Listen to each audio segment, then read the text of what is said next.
सुखासद्धम देसणा सुखासंगस्त सामग्री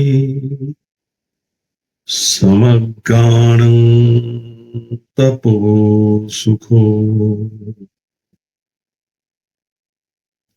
सुखद बुद्धांचा जन्म, सुखकर सद्धम्मोपदेश, सुखकर संघ एकता, सुखद समूह तपस्या. बंधू भगिनींनो, आपण आतापर्यंत बघितले की सिद्धार्थ गौतम ग्रह त्याग करून शाक्य संघाच्या नियमांनुसार देशत्याग करून बाहेर पडलेले आहेत. देशत्याग करण्यासाठी त्यांनी परिव्रज्या हा मार्ग निवडला, जेणेकरून इतर शाक्य आणि कोलीय यांच्यावरती कौशलाधिपतीचा राग उडावणार नाही आणि त्यांना त्रास होणार नाही. या कारणास्तव सिद्धार्थ गौतमाने परिव्रज्या घेऊन देशत्याग केलेला आहे. सिद्धार्थ गौतम ज्या वेळेला आई, वडील, पत्नी, इतर आप्त स्वकीय मित्र या सगळ्यांचा निरोप घेऊन या भावी राजाने सर्वस्वचा त्याग केलेला आहे. आपल्याजवळ फक्त एक भिक्षापात्र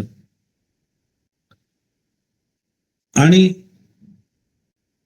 अंगावरती परिव्राजकाने जो वेश धारण करायचा असतो त्या वेशावरती बुद्धाने ग्रह त्याग केला. बुद्धाने जाऊ नये यासाठी सर्वांनीच प्रयत्न केले. माता महाप्रजापती,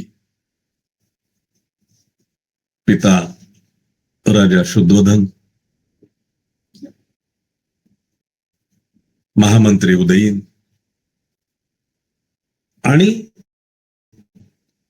सरतेशेवटी या सर्वांच्याच कल्याणासाठी सिद्धार्थ गौतम ग्रह त्याग करून बाहेर जात असताना किमान मला त्या अनोभा नदीच्या तीरापर्यंत तरी येऊ द्यावं अशी आग्रही भूमिका धरणारे तथागतांचे बालपणचे मित्र, त्यांचे सारथी छन्न यांचा आग्रह एवढा असतो की तो आग्रह टाळणं सिद्धार्थ गौतमाला हे शक्य होत नाही. आणि त्यामुळे अनोभा नदीपर्यंत, तिच्या तीरापर्यंत कंठक जो सिद्धार्थ गौतमाचा अश्व, घोडा, ज्याच्यावरती नेहमीच आरूढ होऊन सिद्धार्थ गौतम बाहेर कुठे फेरफटका मारण्यासाठी किंवा वेळ प्रसंगी जंगलातही त्या घोड्यावरती बसून जात असत. असा तो अतिशय प्रिय घोडा कंठक आणि सारथी छन्न हे दोघंही या अनोभा नदीच्या किनाऱ्यापर्यंत आलेले आहेत. आणि सिद्धार्थ गौतम या छन्नाला सांगता आहेत की छन्ना तू जा आणि माझ्या पित्याने दुःख करू नये, कारण मी त्यांच्यावर रागावून निघालेलो नाही किंवा त्यांचे प्रेम कुठे कमी पडले म्हणूनही मी निघालेलो नाही. त्यांना समजावून सांग. त्यांच्या मनामध्ये माझ्याबद्दल नकारात्मक भूमिका निर्माण कर जेणेकरून ते मला पटकन विसरू शकतील, अशा पद्धतीने त्यांना सांग. छन्नाला प्रश्न पडतो आणि छन्न सिद्धार्थाला विचारतात, मित्रा, तू मला सांगतोयस की त्यांच्या मनामध्ये तुझ्याबद्दल तिरस्कार निर्माण होईल असं काहीतरी सांग. मी कितीही ओरडून ओरडून सांगितले तरी सुद्धा तुझ्यासारख्या सुस्वभावी माणसाच्या बद्दल असे नकारात्मक सांगून त्यांना ते पटेल का? ते कोण ऐकेल आणि त्याच्यावर कोण विश्वास ठेवेल? त्यामुळे मी असं काही जाऊन त्यांच्या मनामध्ये नकारात्मक विचार तुझ्याबद्दल सांगावेत असं करणं तर निश्चितच चुकीचं आहे. ते करणं आणि त्याच्यावरती कोणी विश्वास ठेवणं हे शक्य नाही. त्यापेक्षा मित्रा, तू माझा अन्नदाता आहेस. तू गेल्यानंतर माझं कसं होणार? माझं घरदार, परिवार, कुटुंब हे कोणाच्या भरोशावरती त्या ठिकाणी त्या कपिलवस्तूमध्ये राहील? तेव्हा माझी विनंती आहे, हा सगळा विचार तू डोक्यातनं काढ आणि तू माझा चांगला मित्र आहेस. तू पुन्हा आपल्या नगरीत परत चल. अशा प्रकारची विनवणी करणारा छन्न थकतो आणि हे सगळं संभाषण बघितल्यानंतर कंठक ज्या वेळेला सिद्धार्थ गौतमाच्या पायावरती त्याच्या डोळ्यातले उष्ण अश्रू ढाळतो, त्याच्या लक्षात येतं की आता सिद्धार्थ गौतम अर्थात त्याचा मालक कुणाचंही ऐकणार नाहीये आणि मागे फिरणार नाहीये. तेव्हा घोडा कंठक अश्रू ढाळतो. छन्नाच्याही लक्षात येतं की आता आपलेही प्रयत्न निष्फळ आहेत. छन्न आणि कंठक माघारी फिरतो.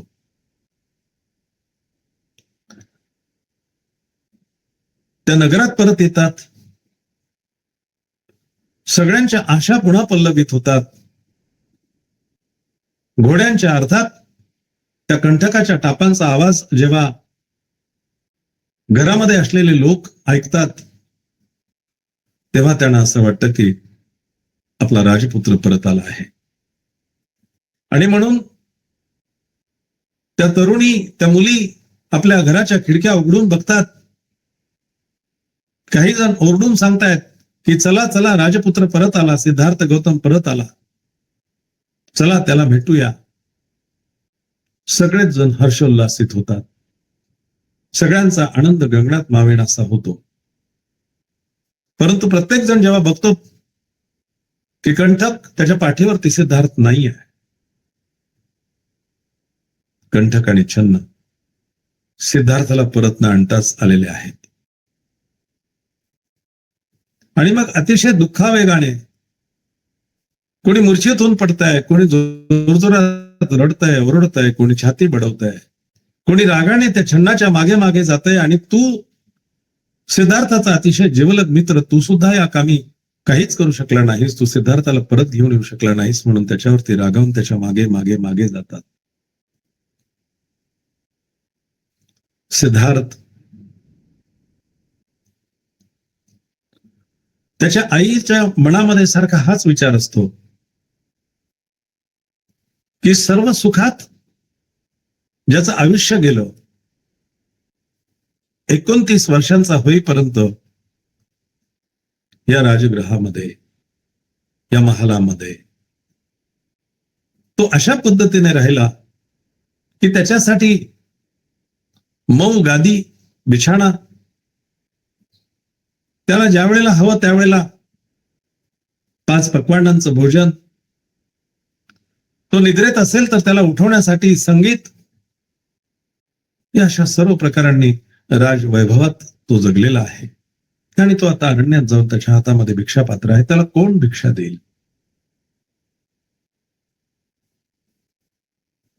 त्या जंगलातील ओबड खोबड अशा वाट्यावरती चालताना त्याच्या पायांना किती इजा होतील. ऊन वारा पाऊस यापासून त्याचं कोण रक्षण करेल? या सगळ्या प्रकारच्या शंकांनी तिच्या मनामध्ये सिद्धार्थाबद्दल चिंता निर्माण होते आणि ती विचार करू लागते की आता तो तिथे राहील कसा, जो स्वच्छ सुवर्ण शय्येवर झोपला असताना वाद्यवृद्धांच्या नाद माधुर्याने रात्री ज्याला जागे केले जाते, तो माझा संन्यासी उघड्या जागेवर अवास्तव आणि अगदी अस्ताव्यस्त पसरलेल्या फाटक्या चिंध्यांवर कसा काय झोपणार? हा असा सगळा हृदयद्रावक शोक ऐकून तेथील स्त्रिया एकमेकींच्या गळ्यात गळा घालून थरथरणाऱ्या वेली जशा आपल्या फुलातून मध गळतात, तशा आपल्या डोळ्यातून अश्रुधारा गाळीत होत्या. प्रत्येकाला दुःख झालेलं होतं. आपल्या राजकुमाराला कायमसाठी ते मुकलेले होते.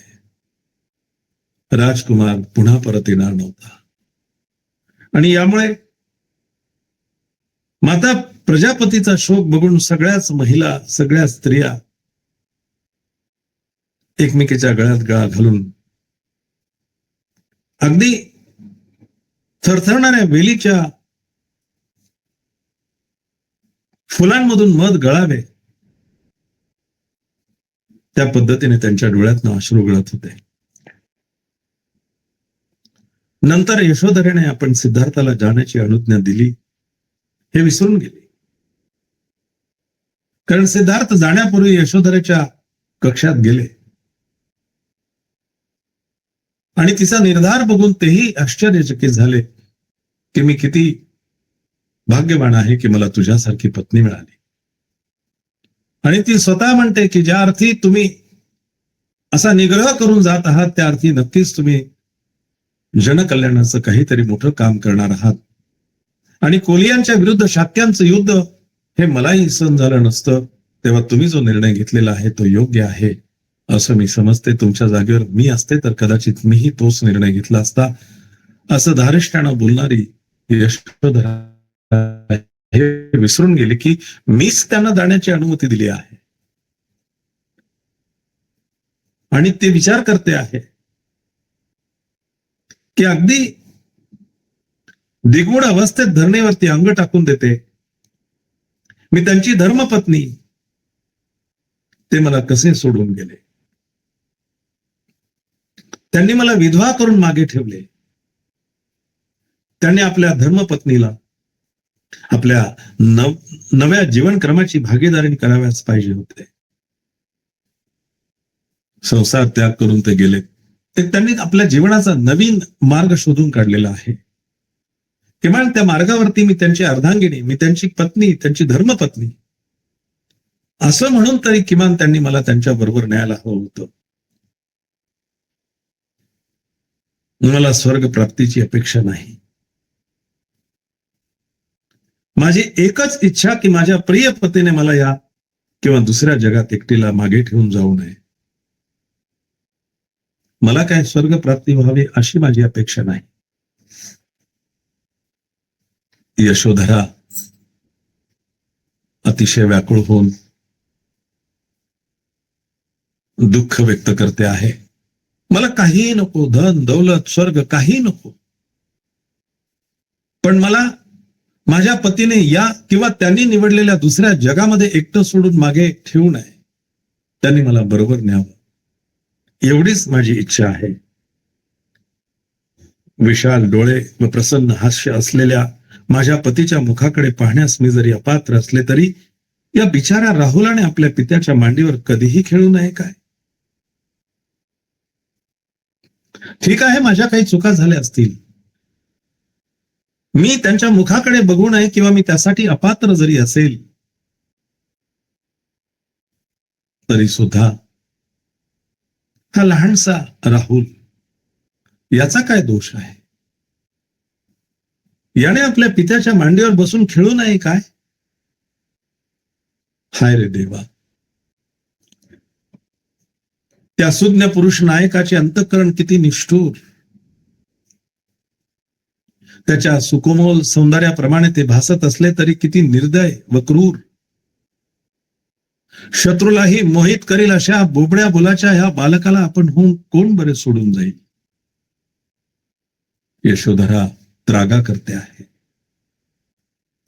आतल्या आत चिडलेली आहे. असं कोण करतं? अशा पद्धतीने कोणी वागतं का, की ज्याचा मुलगा अगदी लहान आहे, जो सुज्ञ आहे, ज्याला सगळं समजतं, तो एवढ्या सुज्ञ अंतःकरणाचा माणूस एवढा निष्ठुर कसा काय होऊ शकेल?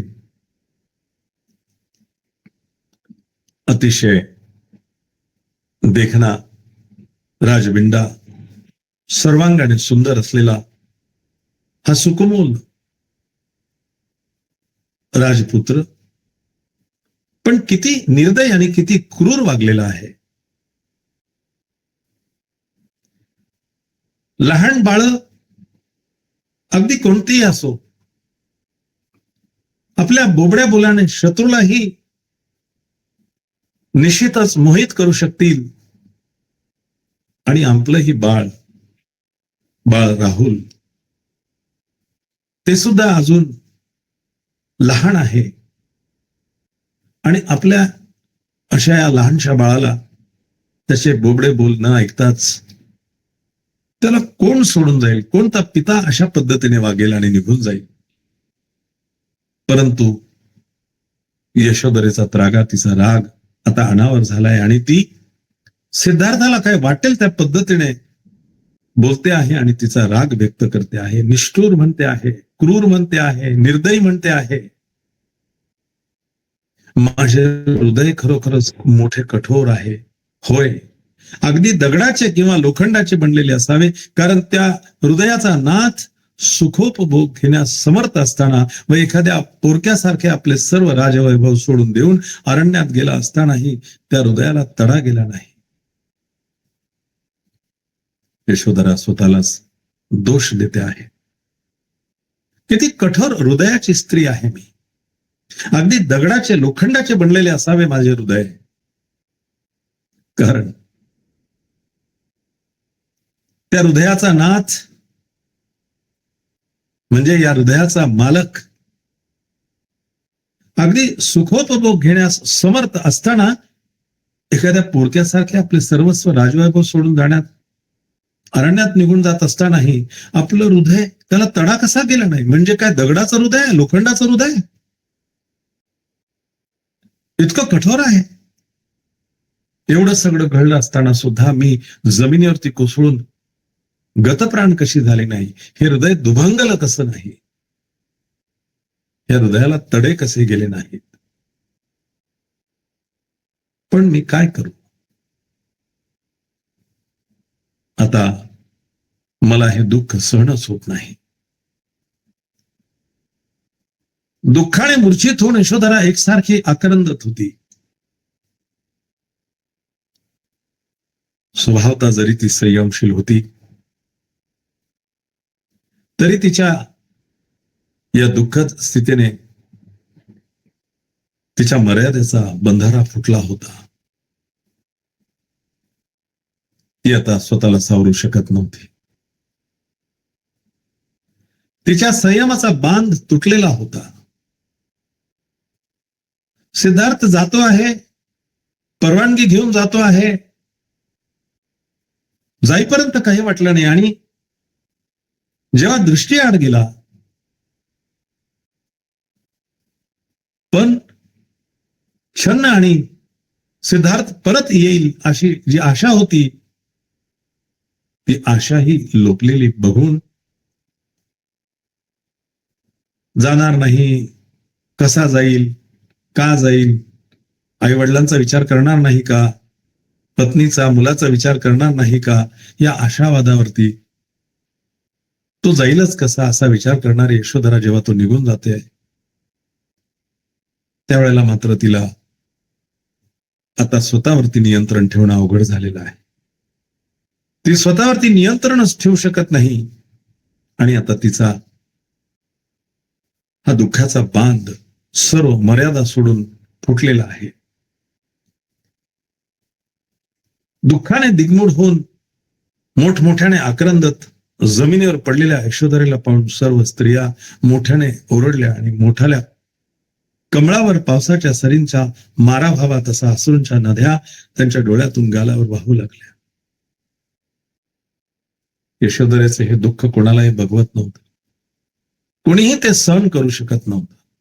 प्रत्येकाच्या मनामध्ये तिच्याबद्दल निश्चितपणे एक वेगळ्या प्रकारचं दुःख ओथंबलं होतं. कारण यशोधरेचा पती तिला सोडून निघून गेलेला होता. केवळ तिलाच सोडून गेलेला नव्हता, तर त्यांचं दोघांचं लहान बाळ अगदीच लहान अवस्थेमध्ये असताना त्या बाळाचं पुढे काय होईल? बापाच्या मांडीवरती बसून खेळण्याचा त्याला अधिकार नसावा? एवढाही हट्ट त्याने करू नये? बापाने खुशाल निष्ठुरपणाने निघून जावं अशा पद्धतीने तिच्या मनामध्ये सिद्धार्थाच्या बद्दल वेगवेगळे विचार येतात आणि ती बेशुद्ध पडते, जोर जोरात रडते, पुन्हा बेशुद्ध पडते. हे सगळं दृश्य बघितल्याच्या नंतर तिच्या अवतीभोवती असणाऱ्या सर्व महिला आक्रंदन करून जमिनीवरती पडतात, रडतात, कोसळतात आणि जणू काही मोठाल्या कमळावरती पावसांच्या सरींचा मारा व्हावा तसा अश्रूंच्या नद्या त्यांच्या डोळ्यातून गालावर वाहू लागल्या. छन्न आणि कंठक परत आले.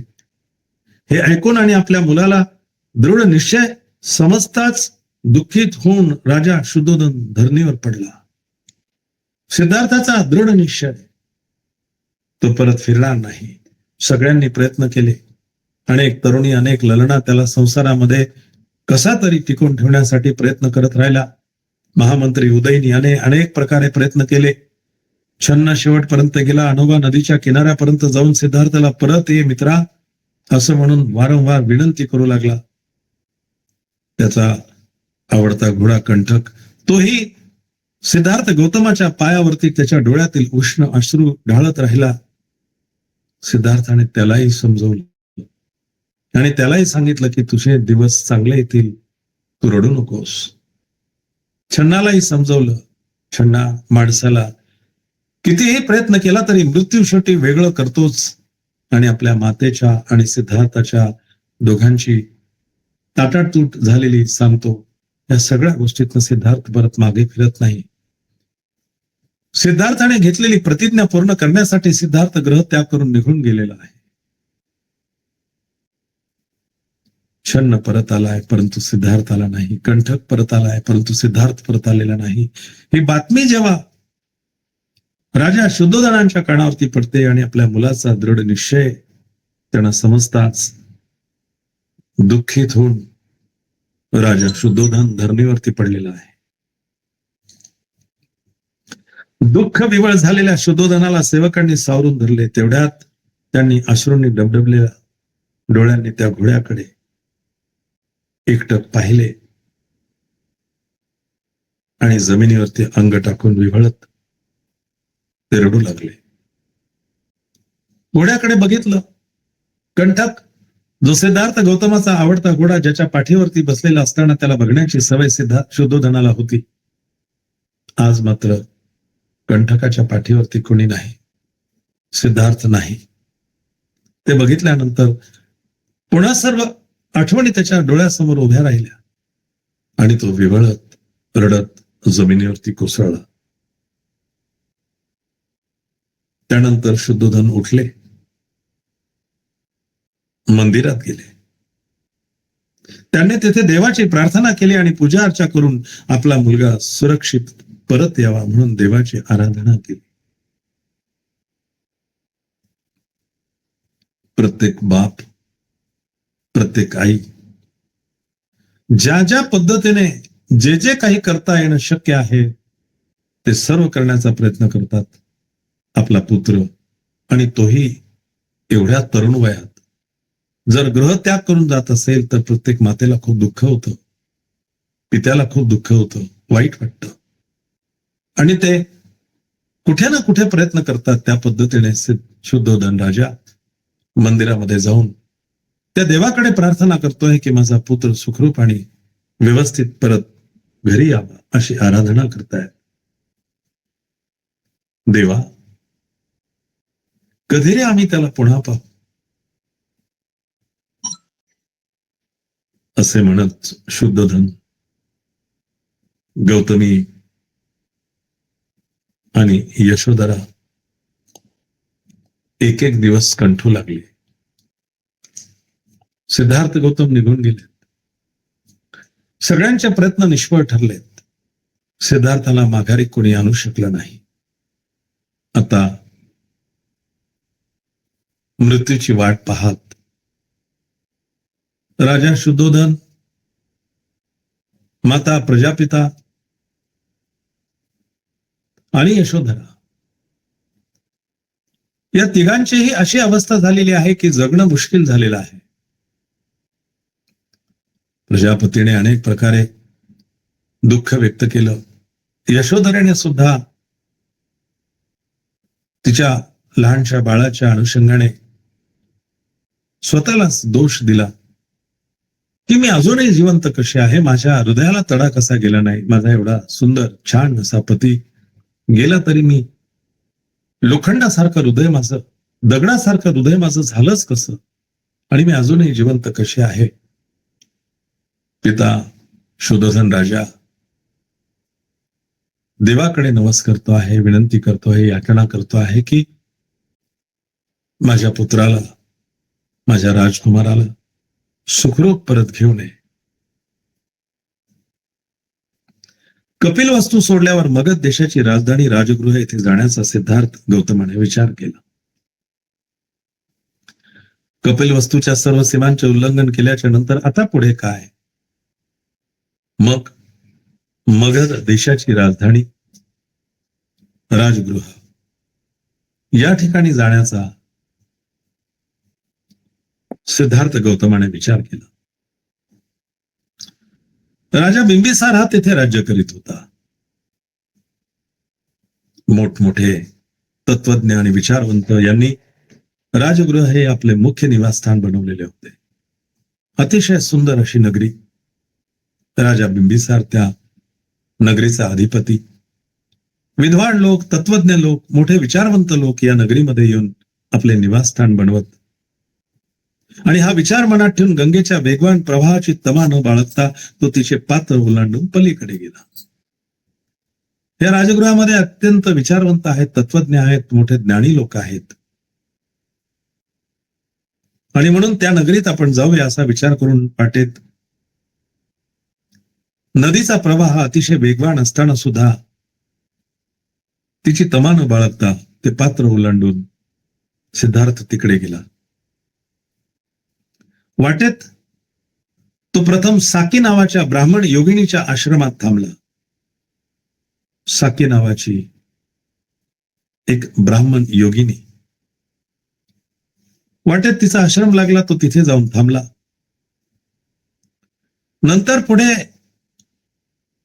पद्मा नावाच्या दुसऱ्या एका ब्राह्मण योगिनीच्या आश्रमात गेला आणि मग रैवत नावाच्या ब्राह्मण ऋषीच्या आश्रमात जाऊन राहिला.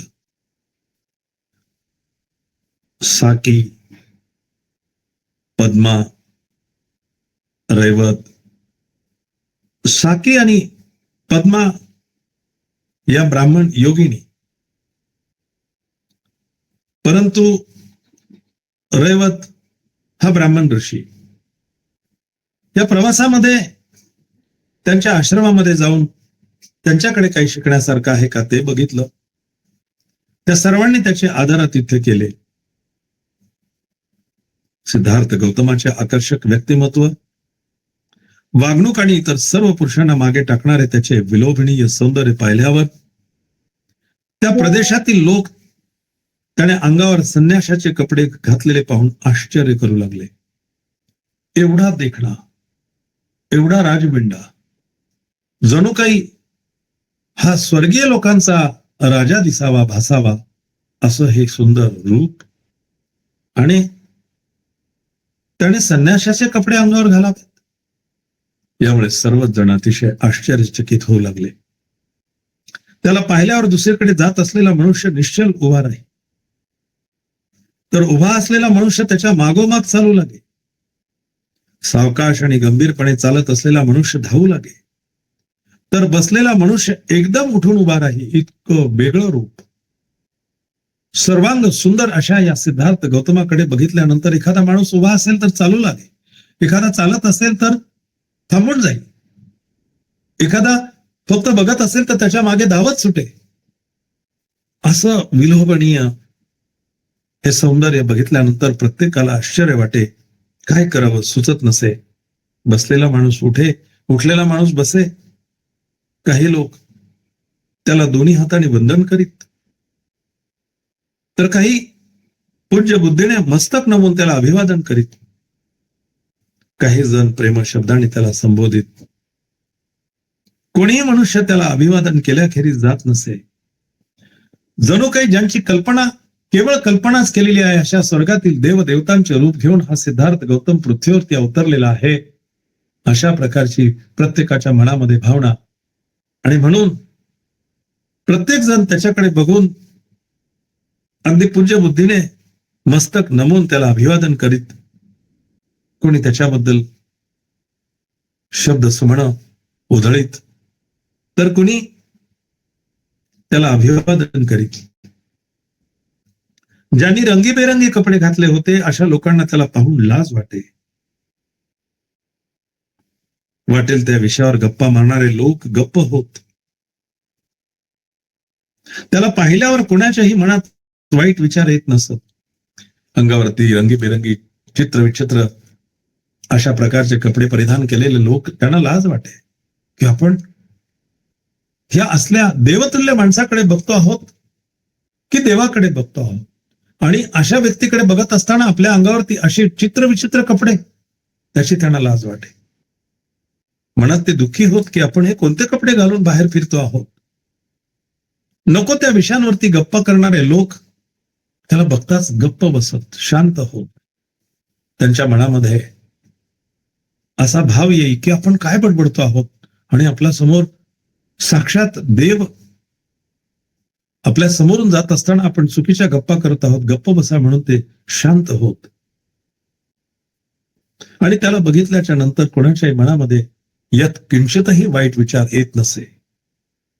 त्याच्या भुवया, त्याचा भाल प्रदेश, त्याचे मुख, त्याचे शरीर, त्याचे हात पाय किंवा त्याची चालण्याची ढब यापैकी त्याच्या कोणत्याही भागाकडे एखाद्याची नजर गेली की त्या क्षणीच त्याची दृष्टी तेथे खिळून राही. त्याचे डोळे, त्याचा चेहरा, त्याचे कपाळ, त्याचे मुख, त्याचे हातपाय, त्याची चालण्याची पद्धत, या सगळ्यांपैकी ज्या गोष्टीकडे जसं लक्ष जाईल तो त्याच गोष्टीकडे केंद्रित होऊन बघत राही. त्याची नजर तिथे खिळून राही. दीर्घ आणि खडतर प्रवास केल्यानंतर 5 टेकड्यांनी वेढलेल्या पर्वतराजींनी रक्षिलेल्या व सुशोभित केलेल्या आणि मंगल व पवित्र अशा स्थळांनी पुणित झालेला राजगृह नगरीत गौतम येऊन पोहोचला. हे नगर 5 वेगवेगळ्या टेकड्यांनी घेरलेलं आहे, वेढलेलं आहे आणि अशा अतिशय सुंदर सुशोभित केलेल्या आणि मंगल व पवित्र अशा स्थळांनी पुणित झालेल्या राजगृह नगरीत सिद्धार्थ गौतमाचा प्रवेश झालेला आहे. राजगृहास आल्यावर पांडव टेकडीच्या पायथ्याशी एक जागा सिद्धार्थ गौतमाने राहण्यासाठी निवडली व तेथे तात्पुरती वस्ती करण्यासाठी एक लहानशी पर्णकुटी त्याने तयार केली. या पांडव टेकडीच्या जवळ तिच्या पायथ्याशी तात्पुरत्या वस्तीसाठी एक छोटीशी झोपडी त्याने पर्णकुटी तयार केली. राजगृहापासून कपिलवस्तू पायवाटेने जवळजवळ 400 मैल अंतरावर आहे. कपिलवस्तूहून पायी चालत निघालेला सिद्धार्थ गौतम राजपुत्र 400 मैलाचं अंतर या राजगृहापर्यंत त्याने पार केलेला आहे. हा सगळा दीर्घ प्रवास पायीच केलेला आहे. दुसऱ्या दिवशी तो उठला आणि भिक्षेकरिता शहरात जाण्यासाठी निघाला. प्रत्येकाला पोट आहे, पोटाला भूक आहे, भुकेसाठी अन्नाची आवश्यकता आहे. ते आपल्याजवळ नसेल तर दुसऱ्याकडनं मागावं लागतं आणि म्हणून सिद्धार्थ गौतम सर्वस्वाचा त्याग करून घर सोडून निघून आलेला. त्याच्याकडे काहीच नाही, भिक्षाटनाशिवाय दुसरा पर्याय नाही. आणि म्हणून दुसऱ्या दिवशी उठून भिक्षेकरता शहरात जाण्यासाठी निघाला. फार मोठा जमाव त्यावेळी त्याच्या अवतीभोवती जमला. त्यावेळी मगधाधिपती श्रेणीय बिंबिसार राजाने राजवाड्याच्या बाहेर लोकांचा तो प्रचंड जनसमुदाय पाहिला आणि त्याने हे एवढे लोक जमण्याचे कारण काय याची विचारणा केली. अर्थातच सिद्धार्थ गौतम भिक्षापात्र हातात घेऊन जेव्हा त्या नगरामध्ये भिक्षा मागण्यासाठी गेलाय त्यावेळेला सर्वच लोकांना आश्चर्य वाटलं. लोक त्याच्या मागे एवढा सुंदर, एवढा देखणा, एवढा उंच पुरा, अजान बाहू, विस्तीर्ण भाल अर्थात कपाळ, हे सर्व, ही सगळी देहयष्टी बघितल्याच्या नंतर प्रत्येकाला आश्चर्य वाटे. आपल्यापेक्षा हा वेगळा उंच पुरा अशा व्यक्तीला बघितल्यानंतर सगळ्यांना आश्चर्य वाटे आणि आश्चर्याने सगळे लोक त्याच्या भोवती जमा होत. जमावणे लोक त्याच्या मागे मागे मागे चालत होते. हा सगळा गोंधळ बघितल्याच्या नंतर राजाला प्रश्न पडला की ही गर्दी कशासाठी, हे एवढे लोक एकत्र जमण्याचं कारण काय. तेव्हा राजसेवकाने त्यांना सगळी हकीकत सांगितली. ज्याच्याबद्दल ब्राह्मणांनी असे भविष्य वर्तवले होते की हा एकतर उच्चतम ज्ञान प्राप्त करून घेईल किंवा या पृथ्वीचा सम्राट होईल, तोच हा शाक्यांच्या राजाचा पुत्र आहे आणि त्यालाच पाहण्यासाठी लोक गर्दी करत आहेत. सिद्धार्थ गौतमाच्या जन्मानंतर ब्राह्मणांनी त्याच्याबद्दल भविष्य वर्तवले होते. हा गृहस्थ राहिला तर तो सर्व पृथ्वीवरचा सम्राट होईल आणि गृहत्याग करून गेला तर तो ज्ञानी होईल आणि उच्चतम ज्ञान प्राप्त करून तो सर्वांच्या कल्याणाचा मार्ग शोधून काढेल. अशा प्रकारचं ज्याच्याबद्दल भविष्य सांगितलं होतं तोच हा शाक्यांच्या राजाचा पुत्र आणि त्याला बघण्यासाठी हे सगळे लोक एकत्र जमलेले आहेत. हे ऐकून आणि त्याचा अर्थ मनात ओळखून राजाने त्या सेवकाला लगेच आज्ञा दिली की जा, तो कोणीकडे जात आहे ते पाहून येऊन मला सांग. तो सेवक राजाची आज्ञा होताच त्या राजपुत्राच्या मागोमाग जाऊ लागला. स्थिर नेत्रांनी आपल्या पुढील केवळ जोखळभर अंतरापर्यंत पाहत शरीराचे अवयव आणि मनात भरकटणारे विचार कह्यात ठेवून तो याचक श्रेष्ठ सावकाश आणि मोजून पावले टाकीत हळू आवाजात भिक्षा मागत चालला होता. अगदी हातभर अंतरापर्यंत दिसेल एवढंच दूरपर्यंत बघून, म्हणजेच जोखळभर अंतरापर्यंत पाहत शरीराचे अवयव आणि मनात भरकटणारे विचार कह्यात ठेवून, मनात अनेक प्रकारच्या विचारांचं काहूर उठत असेल तरी त्यांना नियंत्रणात ठेवून, त्यांना कहेत ठेवून हा याचक श्रेष्ठ सावकाश अगदी मोजून पावले टाकत हळू आवाजात भिक्षा मागत चालला होता. मिळेल ती भिक्षा स्वीकारून पर्वताच्या एका निवांत कोपऱ्यात जाऊन बसला आणि तिथे अन्न सेवन करून तो पांडव टेकडीवर चढून गेला.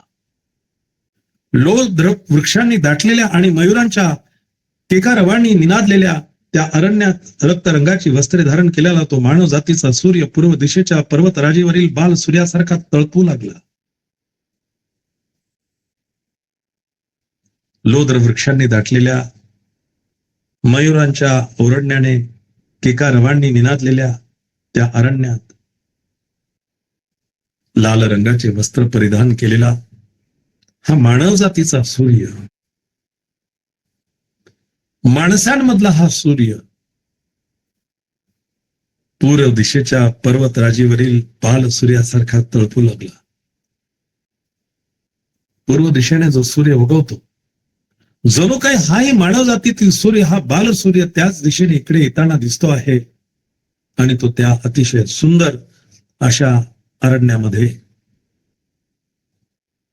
जिथे मयुरांचे म्हणजे मोरांचे छानपैकी केकारणे, ओरडणे, त्यांचा आवाज,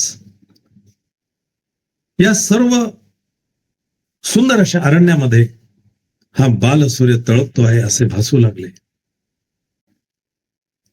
याप्रमाणे त्याला लक्षपूर्वक पाहिल्यावर त्या राजसेवकांनी राजाला सर्व हकीकत सांगितली आणि राजाने जेव्हा ती ऐकली तेव्हा अति आदराने आणि मोजकाच लवाजमा घेऊन स्वतः तिकडे जाण्यास निघाला. सेवकाने ही सर्व हकीकत राजाला येऊन सांगितली. राजाने ते जेव्हा ऐकलं तेव्हा काही मोजक्या लोकांना घेऊन त्या पांडव टेकडीकडे राजा निघालेला आहे. पर्वताप्रमाणे धिप्पाड असा तो राजा टेकडी चढून गेला. राजा शोभेल असाच अगदी पर्वतासारखाच धिप्पाड, उंच पुरा, शरीर यष्टीने मजबूत असा राजा ती पांडव टेकडी चढून गेला. त्या ठिकाणी आसनस्थ आणि जितेंद्रिय असा तेजस्वी गौतम त्याच्या दृष्टीस पडला. जणू काही तो पर्वत हलत असून स्वतः गौतम हा त्या पर्वताचे शिखर आहे असा त्याला भास झाला.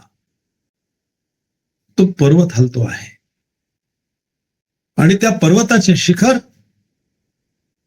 म्हणजे गौतम असा जणू काही भासच त्या राजाला होत होता. शारीरिक सौंदर्य आणि पूर्ण मनःशांती यामुळे वैशिष्ट्यपूर्ण दिसणाऱ्या गौतमाला त्या नराधिपाने पाहिले आणि आश्चर्यचकित होऊन प्रेमपूर्ण आदरभावाने तो त्याच्याजवळ गेला. हा राजा त्याला जेव्हा बघतोय तर सर्वच गोष्टीने वैशिष्ट्यपूर्ण असलेला, अतिशय सुंदर, अतिशय मनःशांती असलेला हा गौतम त्याला बघितल्याच्या नंतर अगदी प्रेमपूर्ण आदरभावाने त्याच्याजवळ हा राजा जाऊन बसला. राजा बिंबिसाराने मोठ्या आदराने त्याच्याजवळ जाऊन त्याच्या शरीर स्वास्थ्याविषयी विचारपूस केली आणि गौतमाने तितक्याच ममत्वाने आपले मन स्वस्थ व शरीर स्वस्थ, सर्व व्याधींपासून मुक्त असल्याची खात्री केली. राजाने विचारलं, कसे आहात? तब्येत वगैरे बरी आहे ना? शरीर प्रकृती ठीक आहे ना? अशी अतिशय चांगल्या पद्धतीने ममत्वाने विचारपूस केली आणि अगदी त्याच पद्धतीने आपलं मन स्वस्थ आहे, शरीर सर्व व्याधींपासून मुक्त आहे अशा प्रकारची खात्री करून दिली. त्यानंतर तो राजा खडकाच्या स्वच्छ पृष्ठभागावर बसला आणि आपल्या मनस्थितीची कल्पना देण्याचा हेतूने तो म्हणाला, आपल्या मनामध्ये आता काय विचार येत आहेत, आपल्याला काय वाटतं आहे हे सांगण्यासाठी राजा एका खडकावरती बसला आणि आपल्या मनात जे आहे ते तो बोलू लागला. राजा म्हणतोय, बाळ, तुझ्या कुटुंबाशी माझी दृढ मैत्री आहे. ती वंश परंपरागत असून तिची दृढता चांगली सिद्ध झालेली आहे आणि म्हणूनच तुला काही सांगावे अशी इच्छा माझ्या मनात निर्माण झाली. माझ्या प्रेमाचे शब्द तू नीट ऐक. सिद्धार्थ गौतमाला राजा समजावण्याचा प्रयत्न करतोय की तुझ्या कुटुंबाशी माझे अतिशय दृढ असे संबंध आहेत. अनेक वर्षांची आमची कौटुंबिक मैत्री आहे.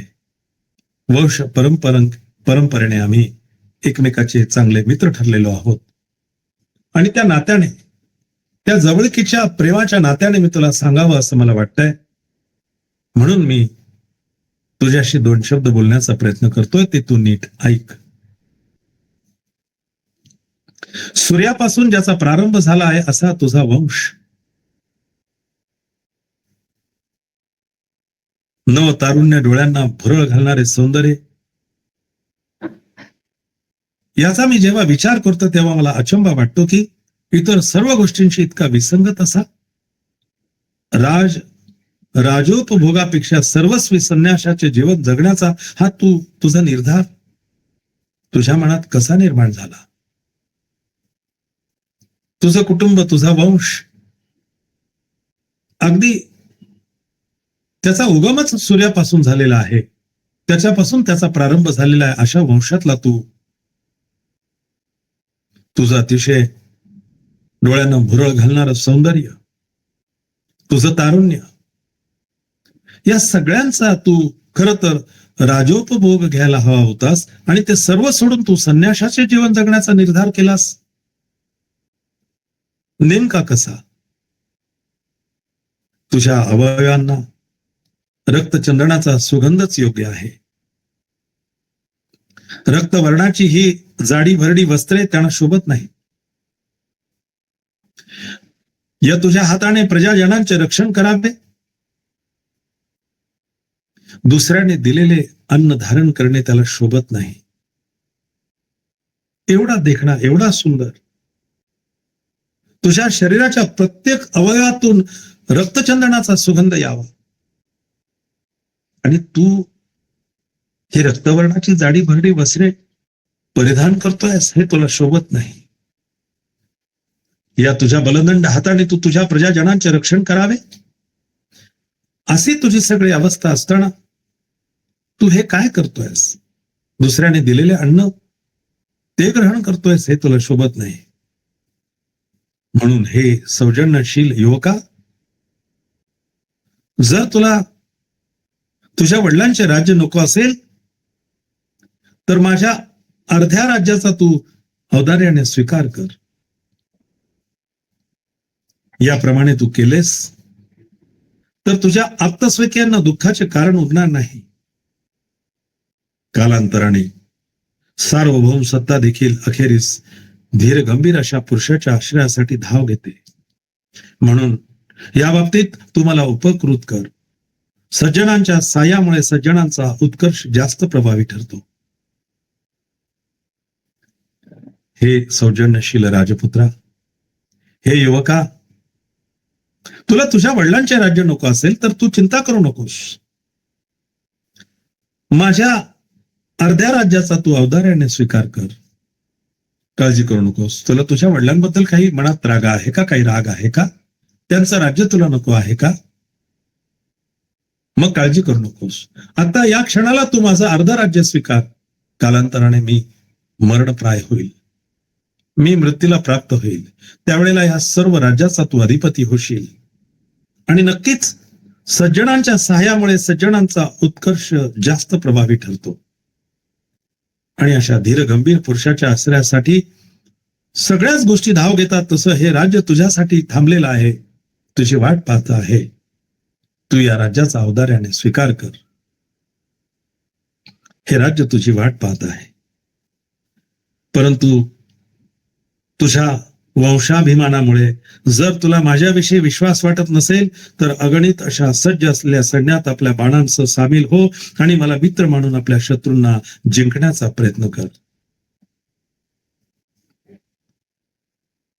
मी ज्या वंशाचा आहे त्या वंशाभिमानाला, किंवा तू ज्या वंशात जन्माला आलेला आहेस त्या वंशाभिमानामुळे जर समजा तुला हे असं करणं योग्य वाटत नसेल आणि तुला माझ्यावरती विश्वास नसेल तर तू अगणित अशा सज्ज असलेल्या सैन्यात आपल्या बाणांसह सामील हो आणि मला मित्र मानून आपल्या शत्रूंना जिंकण्याचा प्रयत्न कर. मग तुला जर माझ्यावर विश्वास नसेल किंवा तुझ्या या वंशाभिमानामुळे जर तुला असं करणं योग्य वाटत नसेल, माझं राज्य घेणं योग्य वाटत नसेल, तर तू माझ्या सैन्यात ये आणि तुझा पराक्रम दाखव आणि माझा मित्र बनून माझ्या शत्रूंना पराजित कर. म्हणून तू यापैकी एका गोष्टीचा स्वीकार कर. धर्म, संपत्ती आणि सुख यांच्या नियमांना अनुसरून तू वाग. प्रेम आणि इतर गुण यांना तू अनुसर. जीवनाची ही 3 उद्दिष्टे आहेत. जेव्हा माणसे मरतात तेव्हा केवळ या जगापुरताच त्यांचा अंत होतो. हे मित्रा, तुम्ही सांगितलेल्या या 2 गोष्टींपैकी एका गोष्टीची निश्चितच स्वीकृती करशील असं मला वाटतं. कारण धर्म, संपत्ती आणि सुख यांच्या नियमांना अनुसरून तू वाग. धर्म काय करायला सांगतोय? धर्माची आज्ञा तू मान्य कर. संपत्तीचा उपभोग घे. सुख तुझ्या पायापाशी लोळून घेत आहे त्याचाही तू विचार कर. प्रेम आणि इतर गुण यांना तू अनुसर. प्रेम वात्सल्यामुळे ते सगळं स्वीकारण्याचं सोडून तू त्याला नाकारतो आहेस. जीवनाची ही 3 उद्दिष्टे होत. आणि म्हणून जेव्हा माणसं मरतात तेव्हा केवळ या जगापुरताच त्यांचा अंत होतो. म्हणून जीवनाच्या या 3 उद्दिष्टांना अनुसरून त्यांची फलप्राप्ती करून घेण्यास तुझे हे व्यक्तिमत्व कारणीभूत होऊ दे. हे 3 महत्वपूर्ण उद्दिष्ट जे आहेत त्यांची फलप्राप्ती करून घे आणि हे तुझं व्यक्तिमत्व त्यासाठी कारणीभूत होऊ दे. असे म्हणतात की धर्म, संपत्ती आणि सुख यांची ज्यावेळी संपूर्ण प्राप्ती होती त्याच वेळी मानवी जीवनाचा हेतू पूर्ण होतो. धर्माची प्राप्ती होणे, संपत्तीची प्राप्ती होणे आणि जीवनातील अपेक्षित सुखांची प्राप्ती होणे हे ज्यावेळेला पूर्ण होतं त्याच वेळी मानवी जीवनाचा हेतू पूर्ण होतो. धनुष्याची दोरी खेचण्यास लायक असलेले हे तुझे 2 बलवान बाहू निरुपयोगी राहू देऊ नकोस.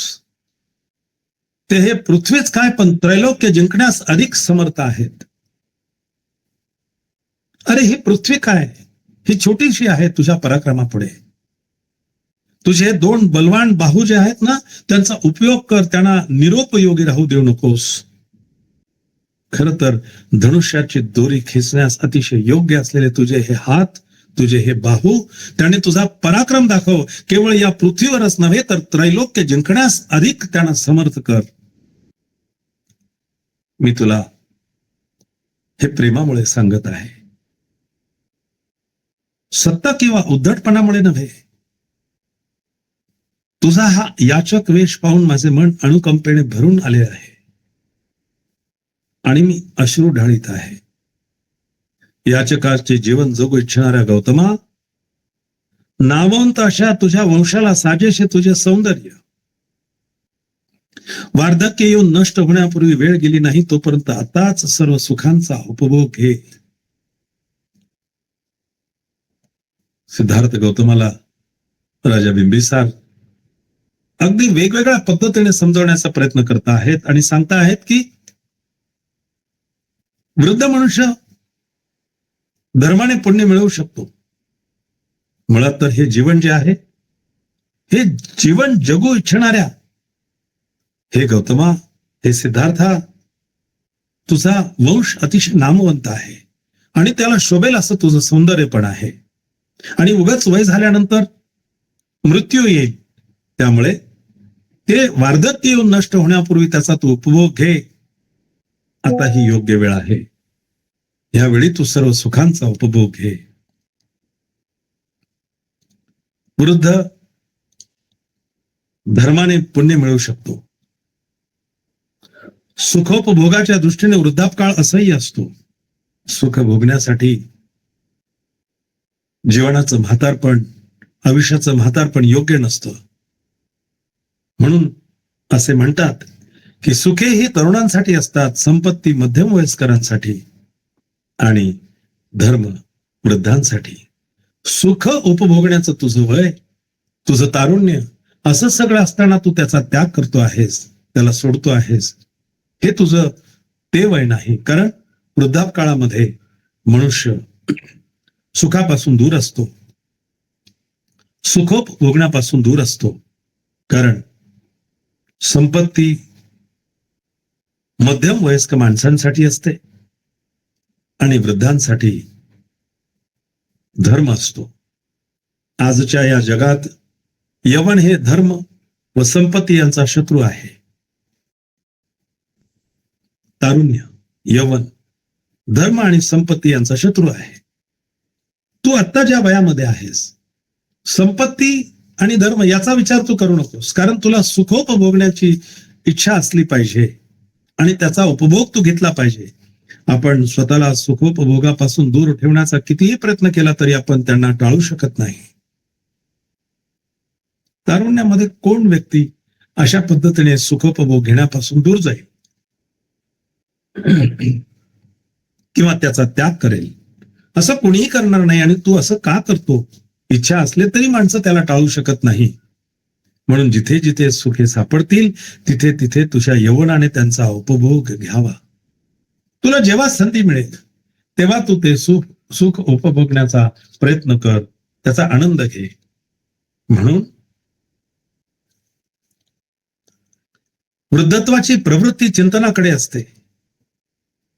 ते गंभीर आणि शांत राहण्याच्या बाबतीत तत्पर असते. फारसे आयास न करता अपरिहार्यपणे ते विकार विरहित होते. लज्जा हेही त्याचे कारण आहे. वृद्धत्व आणि ती प्रवृत्ती ते चिंतन, मनन, ध्यान, धारणा या सगळ्या गोष्टींकडे घेऊन जाते. ते गंभीर आणि शांत राहण्याच्या बाबतीत तत्पर असते. मनुष्य वृद्ध अर्थात वयाने वाढत गेला, वृद्धत्वाकडे गेला की मग तो चंचलता नाही ठेवत. तो शांत आणि स्थिर होत जातो. तो पूजा पाठ, चिंतन, शांत राहणे या बाबतीतच तत्पर राहतो. आणि त्याच्यामुळे फारसे आयास न करता अपरिहार्यपणे ते विकार रहित होत जाते. मग फार प्रयत्न करावा लागत नाही त्यांना. आणि शांत शांत वृद्धकाळातले लोक होत जातात. कदाचित लज्जा हे एक कारण आहे. म्हणून चंचल, बाह्य वस्तूंकडेच आकर्षित होणाऱ्या निष्काळजी, उतावळ्या आणि दूरदृष्टी नसलेल्या यवनाच्या फसव्या कालखंडांमधून बाहेर पडल्यावर लोक अरण्यातून सुरक्षितपणे सुटका झालेल्या माणसांप्रमाणे सुटकेचा निश्वास टाकतात. सिद्धार्थ गौतमाला समजून सांगत असताना राजा बिंबिसार सगळ्या प्रकारे प्रयत्न करतोय. त्याला सांगतोय की उतावळ्या आणि दूरदृष्टी नसलेल्या यवनाच्या फसव्या कालखंडामधून बाहेर पडल्यावर लोक अरण्यातून सुरक्षितपणे सुटका झालेल्या माणसाप्रमाणे सुटकेचा निश्वास टाकतात. हे तारुण्य जेव्हा संपून जातं, तर अशा पद्धतीने या तारुण्यातून जेव्हा ही माणसं दूर निघून जातात वृद्धापकाळामध्ये, तेव्हा त्यांच्यातली चंचलताही निघून जाते. तो खरा तर यवनाचा अतिशय फसवा असा कालखंड असतो. म्हणून अविचारी आणि भ्रामक असा हा यवनाचा चंचल काल जाऊ दे. आपल्या आयुष्यातील पूर्वभागातील वर्षे सुखाकरता राखून ठेवलेली असतात. इंद्रियांच्या आसक्तीपासून आपण त्यांना दूर ठेवू शकत नाही. हा काळच तारुण्याचा असा असतो की इंद्रिय सुखापासून आपण स्वतःला सांभाळू शकत नाही, त्याला दूर ठेवू शकत नाही. किंवा धर्म हे जर खरोखर तुझे ध्येय असेल तर यज्ञ कर. यज्ञ करून सर्वोच्च अशा स्वर्गात आरोहण करणे ही तुझ्या कुटुंबाची अति प्राचीन अशी प्रथा आहे. तुझ्या कुटुंबातील अनेक तुझ्या पूर्वजांनी अशाच पद्धतीने यज्ञ, हवन, याग असं सगळं करून स्वर्गाची प्राप्ती करून घेतलेली आहे. तू तसे कर. मोठमोठ्या ऋषींनी जे ध्येय आत्मक्लेशाने गाठले त्याच ध्येयाची प्राप्ती स्वर्ण कंकणांनी ज्यांचे हात भरलेले असत आणि ज्यांचे चित्र विचित्र मुकुट रत्नांच्या प्रकाशामुळे चकाकत असत अशा राजर्षींनी यज्ञाच्या मार्गाने करून घेतलेली आहे. तुला जर समजा स्वर्गाची प्राप्ती करून घ्यायची असेल तर तू यज्ञ कर, हवन कर, याग कर. या सगळ्या प्रयत्नातनं तू स्वर्ग प्राप्ती करून घेऊ शकतोस. अनेक मोठमोठ्या ऋषींनी अगदी त्याच पद्धतीने आत्मक्लेशाने ते इच्छित सगळं गाठलेलं आहे. आणि त्याच ध्येयाची प्राप्ती स्वर्ण कंकणांनी, म्हणजे ज्यांच्या हातामध्ये अगदी मनमुराद सोनं नाणं सगळं काही आहे, ज्यांची कंकण सोन्याची स्वर्णाची आहेत, ज्यांचे हात त्याने भरलेले आहेत, ज्यांचे चित्र विचित्र मुकुट रत्नांच्या प्रकाशामुळे चकाकत असत, ज्यांच्या डोक्यावरती जी मुकुट आहेत रत्न जडित आहेत, वेगवेगळ्या प्रकारचे माणिक, मोती, पाचू, रत्न हे सगळे त्यांना जोडलेले आहेत. अशांनी सुद्धा, अशा राजर्षींनी यज्ञाच्या मार्गानेच ते करून घेतलेले आहे. तुला ते शक्य आहे, तूही ते करू शकतोस. हे बाळा, हे राजपुत्रा, तू तुझं यौवन वाया घालवू नकोस. तू तुझं तारुण्य वाया घालवू नकोस. तू वृद्ध नाहीयेस, तू अजून म्हातारा झालेला नाहीयेस. जे काम म्हातारपणी लोक करतात, जे म्हातारे वृद्ध लोक करतात, ते तुझ्या यौवनात, तू तुझ्या तारुण्यात का करतो आहेस? तुला स्वर्गाची अपेक्षा आहे का? अरे तुझ्यासारखंच स्वर्ग प्राप्त करण्यासाठी तुझे अनेक वंशज, तुझे पूर्वज यज्ञ करत आणि मोठमोठ्या धनराशी दानात देऊन ते स्वर्गाची प्राप्ती करत. तुलाही जर स्वर्गाची प्राप्ती करायची असेल तर इतर राजांनी जसं केलं तशा पद्धतीने ते कर आणि स्वर्गाची प्राप्ती करून घे. राजा बिंबिसार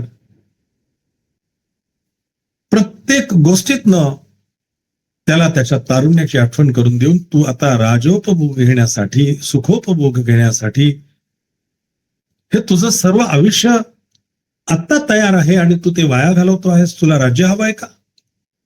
तुझ्या पित्याचं राज्य तुला नको असेल तर तू माझं राज्य घे. आता मी तुला अर्ध राज्य देतो. कालांतराने मला मृत्यू येईल आणि त्यावेळेला ह्या राज्याचा, तू संपूर्ण राज्याचा अधिपती होशील. तुझ्या शौर्याने तू त्रैलोक्यामध्ये विजय संपादन करू शकशील. असं सगळं करणं शक्य असताना सुद्धा तू वैराग्याचं जीवन जगतो आहेस. हे रक्तवस्त्र तुझ्या अंगावरती शोभत नाही, भिक्षापात्र तुझ्या हातात शोभत नाही. तू त्या सर्वस्वाचा त्याग कर आणि माझं राज्य स्वीकार, अशी विनंती, अशी याचना राजा बिंबिसार या सिद्धार्थ गौतमाला करत आहेत. त्यांची याचना, त्यांचं म्हणणं सगळं ऐकून घेऊन सिद्धार्थ गौतम नेमकं काय सांगता आहेत हे आपल्याला नक्कीच ऐकायचं आहे. पण त्याआधी आपण एक प्रतिज्ञा करूया. आपण प्रतिज्ञा करूया, जीवसृष्टी असीम आहे, ती भवसागर पार नेण्याची. प्रतिज्ञा आपण करूया, आहे तो सत्य अनंत, ती पूर्ण आकलण्याची. प्रतिज्ञा आपण करूया, आपणात दोष असंख्य, ते नष्ट करण्याची. आणि प्रतिज्ञा आपण करूया, बुद्धांचा अतुल्य मार्ग, तो संपूर्ण साध्य करण्याची. बंधू भगिनींनो, बुद्धांचा अतिशय सुंदर असा हा धम्म, या माध्यमातून बुद्धांचं जीवन आपल्या समोर 2600 वर्षांपूर्वी घडलेलं सगळं जसंच्या तसं उभं करत आहेत. असा अतिशय पवित्र, सुंदर, सर्वांग सुंदर असा बुद्धांचा धम्म, ज्या करकमलांनी लिहिला गेला त्या परमपूज्य बोधिसत्व महामानव युगंधर विश्वरत्न ज्ञानसागर आणि संविधानाचे प्रमुख बाबासाहेब डॉक्टर भीमरावजी आंबेडकर यांना त्रिवार अभिवादन करतो. आपण सगळ्यांनी या ग्रंथाचं मी वाचन करत असताना शांततेचं सहकार्य केलं, त्यासाठी आपल्या सगळ्यांचे मनोभावे धन्यवाद व्यक्त करतो. आज इथेच थांबतो. संध्याकाळी पुन्हा भेटूया एका वेगळ्या ग्रंथासाठी, पुन्हा उद्या सकाळी याच ग्रंथासाठी. नमो बुद्धाय.